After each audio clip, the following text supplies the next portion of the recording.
দর্শক মণ্ডলী, আজকের আপনাদের জানাবো বাংলাদেশের সবচাইতে প্রাচীন এবং বড় সিনেমা হল মনিহার সিনেমা হল সম্পর্কে। 1983 সালে এই সিনেমা হলটি প্রতিষ্ঠিত হয়।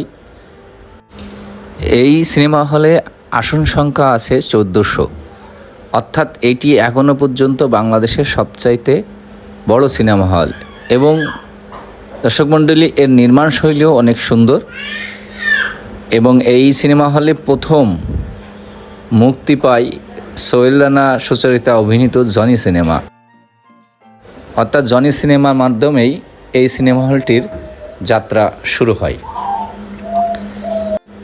এই সিনেমা হলটিতে সিনেমা মুক্তির পর ঢাকা থেকে তারকারা যেতেন এই সিনেমা হলে সিনেমা দেখার জন্য দর্শকদের সাথে, কিন্তু কালের পরিক্রমায় সেটি আজ ইতিহাস। বর্তমানে এখানে 4টি শো হয় প্রতিদিন, সকাল 10টায়, দুপুর 12:30, বিকেল 3টায়, 6টায় এবং 9টায়।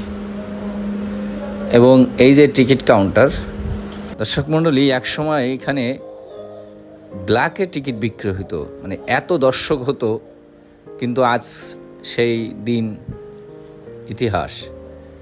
এখন গুটি কয়েক দর্শক প্রতিদিন সিনেমা দেখেন।